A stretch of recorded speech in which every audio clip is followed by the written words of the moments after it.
శ్రీ మాత్రే నమః. వెంకయ్య స్వామి వారిని సేవించుకునే విధానం ఈ వీడియో ద్వారా తెలుస్తుంది. రోజు వెంకయ్య స్వామి లీలల గురించి తెలుసుకుందాం. ఈరోజు స్వామివారిని సేవించాలంటే ముందర వారి జీవిత చరిత్రను పారాయణ చేయాలి. స్వామివారు నిరంతరం ఓం నారాయణ ఆది నారాయణ అని పలుకుతుండేవారు. మనం కూడా నిరంతరం పనిచేస్తున్నప్పుడు కూర్చున్నా, లేచినా, తల తిప్పినా, తుమ్మొచ్చినా ఏదో ఒకటి ఆ స్వామివారి పారాయణం చేయటం వల్ల వారి గురించి మనకి బోధపడుతుంది, తెలుస్తుంది. సద్గురువులు, మహానుభావులు వీళ్ళందరి గురించి తెలియాలంటే మొదట వారి జీవిత చరిత్ర, వారి జీవన విధానము గురించి తెలుసుకోవాలి. వారి జీవన విధానం తెలిసినప్పుడు మనకి వారి గురించి ఇంకా కొంచెం గురి కుదురుతుంది. అంటే తెలిసినప్పుడు ఇంకా ఇష్టంగా చేయగలుగుతాం, పాటించగలుగుతాం, దగ్గర అవ్వగలుగుతాం. స్వామివారికి సేవ చేయాలంటే ఒకేసారి చేయలేము, కానీ వారి జీవిత చరిత్ర పారాయణం చేయటం ద్వారా మనకు కొన్ని నిదర్శనాలు కలుగుతాయి. నిదర్శనాలు అంటే స్వామివారు చేసింది, జరిగింది అవన్నీ అక్కడ చదువుతుంటాం కదా, అదే పనిగా చదవడం వల్ల మనకు కొన్ని అందులో అప్లై అవుతాయి. అంటే ఎవరికో సహాయం చేశారు నిజంగా నమ్ముకుంటే, అంటే మనం ఎవరైతే ఇష్టంగా చదువుతున్నామో వాళ్ళకు కూడా అనుకోకుండా సందర్భం వచ్చినప్పుడు, సమయం వచ్చినప్పుడు స్వామివారిని అదే విధంగా నమ్ముకోవటము, స్వామివారి సహాయం మనకి ఆ నమ్మకం ద్వారానే అందుతుంది. నమ్మకం ఉన్నప్పుడే రిజల్ట్ తీసుకోగలుగుతాము. స్వామివారి ఆశీస్సులు లభించాలంటే మనకు విశ్వాసం పూర్తిగా ఉన్నప్పుడు స్వామివారి ఆశీస్సులు తప్పకుండా లభిస్తాయి. ఇవన్నీ లభించాలంటే ముందర స్వామివారి గురించి తెలియాలి అంటే వారి జీవిత చరిత్ర తప్పకుండా పారాయణ చేయాలి. స్వామివారి విధానం, స్వామివారు భక్తులకు ఏం చెప్పేవారంటే తన బిడ్డలుగా అందరికీ స్వామి దగ్గరకు వచ్చిన వాళ్ళందరికీ ఈ విధంగా చెప్పేవారు. వంట చేశాక కొంచెం అన్నము కూర ఒక ఆకులో కానీ ప్లేట్లో కానీ గుమ్మం దగ్గర ఉంచి సకల జీవులకు సమర్పించండి, వెంకయ్య స్వామివారికి సమర్పిస్తున్నాను అని ఆ అన్నాన్ని జీవులకు పెట్టమని చెప్పేవారు. పెట్టండి, అలాగే పెట్టుకోవడం చాలా మంచిది. ఏదైనా పిట్టలు, పక్షులు, చీమలు ఏవైనా తినండి, కానీ ఆ అన్నాన్ని స్వామివారికి సమర్పిస్తున్నాను. ఇది ఒకటి. అంటే మనం తినేది స్వామివారికి, మనం ఏం తీసుకోబోతున్నామో అది స్వామివారికి సమర్పించాక మనం తీసుకోవటం, అప్పుడు స్వామిని మనం తినే దాంట్లో కూడా గుర్తు చేసుకోవటం. తర్వాత స్వామివారు ఇంకొకటి చెప్పారు, స్వామివారికి ఎప్పుడు కూడా టెంకాయ, సాంబ్రాణి ఇవన్నీ కూడా స్వామివారికి ఇష్టంగా, అగ్నిగుండాన్ని ఎక్కువగా ప్రేమించేవాళ్ళు స్వామివారు. అంటే భోజనము, ప్రసాదాలు వీటన్నిటికన్నా కూడా స్వామివారు ఎప్పుడు అగ్నిగుండాన్ని ప్రేమించేవారు. అందుకని స్వామివారు ఉన్న గుడిలో ఉన్న స్థలాల్లోకి వెళ్ళినట్లయితే తప్పకుండా అగ్నిగుండం చుట్టూ ప్రదక్షిణ చేయటము, సాంబ్రాణి కట్టె ఏదో ఒకటి అక్కడ సమర్పించడం అనేది కూడా స్వామివారికి ఇష్టమైంది. ఆ రూపంగా వాళ్ళు కర్మలను దగ్ధం చేస్తారని తెలుసుకోవాలి మనం. వాళ్ళు ఆ అగ్నిలోనే ఉంటారని ఇంకా అవన్నీ చదివితే తెలుస్తాయి. మహానుభావుల పారాయణల్లో చాలా విషయాలు తెలుస్తాయి. తర్వాత స్వామివారి ఫోటోని ఇంట్లో శ్రద్ధగా పూజించడం, బయటికి వెళ్తున్నప్పుడు వచ్చేటప్పుడు స్వామికి చెప్పడం, మనం ఎక్కడికి వెళ్తున్నాం, తల్లిదండ్రులకి చిన్నప్పుడు చెప్పెళ్తాం కదా, స్వామి దగ్గర మనం కూడా చాలా చిన్నవాళ్ళమే, చిన్న పిల్లలమే, బిడ్డలమే. ఆ విధంగా స్వామి నేను పలానా చోటుకి వెళ్తున్నాను, ఇలా వెళ్ళొస్తాను ఇలాగ చెప్పుకొని వెళ్ళడం, ఇది కూడా భక్తి చాలా పెరుగుతుంది. తర్వాత మనకి స్వామికి మధ్య ఇంటరాక్షన్ ఏర్పడుతుంది బాగా.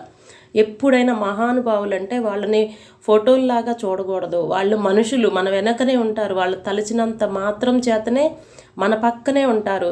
మహానుభావులు జీవిత చరిత్ర పారాయణం చేసేటప్పుడు ఎప్పుడు కూడా అందుకనే ఒక పండు, పువ్వు, నీళ్లు పక్కన పెట్టుకోమని చెప్తారు. వాళ్ళకు ఒక ఆసనం సిద్ధం చేయాలి. అంటే ఒక పీటో చాపో ఏదన్నా వేసుకొని కూర్చొని పారాయణం చేసుకోవాలి మనం. మహానుభావులు ఎప్పుడూ కూడా వాళ్ళ స్మరణ జరుగుతున్న ప్రదేశానికి, సత్సంగం జరుగుతున్న ప్రదేశానికి, పారాయణ జరుగుతున్న ప్రదేశానికి తప్పకుండా సూక్ష్మ రూపాల్లో, స్థూల రూపాల్లో ఎలాగైనా రావచ్చు. గుర్తించగలగడం అంటే చాలా టైం పడుతుంది. చాలా ముందరికి వెళ్ళినప్పుడే మనకు వాళ్ళు స్పష్టంగా కనిపిస్తారు. అప్పటి వరకు తప్పకుండా వచ్చారు అనే భావనతో మనం చేయాలి. మనం కొన్నిసార్లు కొన్ని పనులు చేయలేము. ఇప్పుడు వంట ఇవాళ మనం చేయట్లే, వేరే వాళ్ళే చేస్తున్నారు మన ఇంట్లో, కానీ అదే పనిని వాళ్ళతో కూడా చేయించటం, అప్పుడు ఇంకా మన శ్రద్ధ ఇంకా ఒక మెట్టు ఎక్కువ ఉన్నట్టు లెక్క వస్తుంది. సమాధి మందిరానికి మనము ఏకాగ్రతతో ప్రదక్షిణలు చేయాలి. స్వామివారి సమాధి మందిరం అవ్వచ్చు, లేదు అంటే మన నమస్కారం అయినా సరే మనం ఎట్లాంటి ఏకాగ్రతతో చేయాలి. ఆ మహానుభావులకి ఎప్పుడు కూడా ఏకాగ్రత, వాళ్ళకి నియమనిష్టలు అవసరం లేదు. మహానుభావులు ఎవరికి కూడా నియమనిష్టలతో పని లేదు. శ్రద్ధ సబూరి కావాలి తప్పనిసరిగా. స్వామివారి సన్నిధికి వచ్చినప్పుడు లౌకిక వ్యవహారాల గురించి అస్సలు మాట్లాడకూడదు.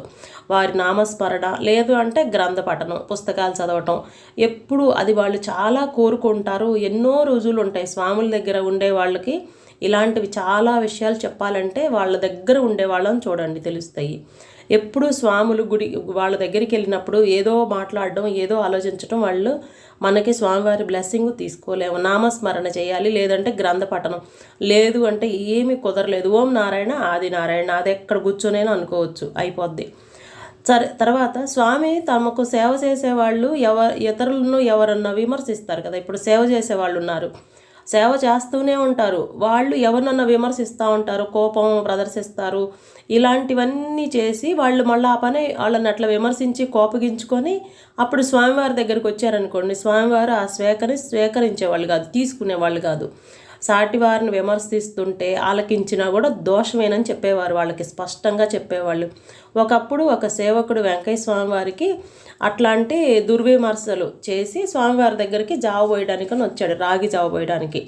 ఇప్పుడు దాకా చెప్పుడు మాటలు విని వచ్చావు, నువ్వు నాకు తీసుకొచ్చిన జావను నేను తాగను, తీసుకొని వెళ్ళిపో అని చెప్పారు స్వామివారు. అంటే మనకు ప్రపంచంలో అన్నింటికన్నా అతి విలువైనది మనస్సు చేసే పని. మనస్సు చేసేది గనక మనం కంట్రోల్ చేసుకోగలిగితే, మంచి మార్గంలో మనసును పెట్టుకోగలిగితే పరిస్థితులన్నీ మంచి దీంట్లోనే ఉంటాయి. అందుకనే స్వామివారు అతను ఏమన్నాడు, అప్పటి వరకు ఏవేవో అని వచ్చాడు, కానీ అప్పుడు రాగి జావ తీసుకొస్తే నేను తాగను, నువ్వు తీసుకొచ్చిన జావ అని వెనక్కి పంపించారు. అంటే పవిత్రంగా చేయకుండా ఏదో అంటే లోపలంతా దుర్గుణాలు పెట్టుకొని స్మరణ మాత్రమే వినియోగించినా కూడా వాళ్ళకి తెలుస్తుంది. అందుకనే మనస్సుని పవిత్రంగా పెట్టుకోవాలి. మనస్సు ద్వారానే అన్నీ మనకి వీలవుతాయి. ఇప్పుడు ఆసన శుద్ధి అంటాం కదా, మనం కూర్చునే స్థలం సరిగ్గా ఉన్నప్పుడే కదా మనం సరిగ్గా కూర్చోగలుగుతాము, శ్రద్ధగా ధ్యానం చేసుకోగలుగుతాము. అలాగే మనస్సు సరిగ్గా ఉంటేనే మనస్సు సరిగ్గా ఉన్నప్పుడే మనకి శ్రద్ధ అనేది కొంచెం శ్రద్ధ బాగా జరుగుతుంది. అంటే ఏమనాలి, శ్రద్ధ సబూరి, తర్వాత విశ్వాసం పెరుగుతుంది. మనస్సు సరిగ్గా నిలకడగా లేనప్పుడు కుదరదు అవన్నీ కూడా. తన స్వామివారు తన అగ్నిగుండాన్ని చూపిస్తూ కోటిలింగాల పూజ కదయ్యా ఇక్కడ జరిగేది అని ఎప్పుడు అనేవారు. అంటే కోటిలింగాల పూజ అని ఎప్పుడు ఎంతోమందికి స్వామివారు తన చేతితో చూపిస్తూ ఇక్కడ జరిగేది కోటిలింగాల పూజ కదయ్యా, నియమనిష్టలతో పవిత్రంగా మెలగాలి, గుండాన్ని సేవించాల్సింది అని చెప్తూ ఉండేవాళ్ళు. అంటే నియమనిష్టలు అంటే మనస్సుతోటి ఉండాలి. ఎప్పుడు కూడా మనస్సు అక్కడికి వచ్చేటప్పటికి అవన్నీ వదిలేసుకోవాలి. మనం వదిలించుకోవడానికే వెళ్తున్నాము, మళ్ళీ అక్కడికి వెళ్ళి కూడా తగిలించుకోకూడదు. అక్కడికి వెళ్ళి ఒక్క ఆలోచన మనం ఒక దునిలో ఏదైనా వేసామంటే, ఏదైనా పెట్టాము సమర్పించామంటే ఏదో ఒక దుర్లక్షణము మనలో నుంచి కాలిపోతుంది అనేది భావనతో ఉండి వెనక్కి రావాలి. అలా ఆలోచించుకోకుండా ఉంటే మనం తీసుకెళ్ళింది మళ్ళీ మన వెనకనే వస్తుంది. అందుకని ఎప్పుడు కూడా స్వామివారు కోటి లింగాల పూజ అనేవారు. కోటి లింగాల పూజ అంటే ఆలోచించండి ఎంత గొప్ప స్వామివారి వివరణ ఎంత గొప్పగా ఉందో. ఒక గొలగముడిలో స్వామివారు మన వెంకయ్య స్వామి గారు ఉన్నప్పుడు ఒక ఆవిడ వచ్చారు, తన బిడ్డ తప్పిపోయాడు, చిన్న పిల్లాడు తప్పిపోయాడు అని ఆవిడ బాధతో వచ్చారు స్వామి దగ్గరికి. నేను రోజు నీకు నైవేద్యాలన్నీ పెడుతున్నాను కదా, నీ ఫోటోకి నేను నీ పారాయణ చేసేదాన్ని కదా, నా బిడ్డని ఏం చేశావు, నా బిడ్డను లేకుండా చేశావు, నా బిడ్డ ఎన్ని రోజులైందో భోజనం చేసి ఎంత బాధపడుతున్నాడో, నీకు న్యాయంగా లేదా అని స్వామివారి దగ్గరకు వచ్చేసి ఆవిడ బాధపడిపోయారు. ఆ బాధపడి అలా పడిపోయినప్పుడు ఆవిడకి పడిపోయిన మైకంలో ఆ మైకంలాగా వస్తుంది కదా, ఆ మైకంలో ఏమైందంటే ఆమెకి అగ్నిగుండంలో నుంచి ఒక దీపం ఆవిడకి కళ్ళల్లో కనిపించింది. అఖండ దీపం లాంటిది దర్శనమైంది సాయంకాలానికి.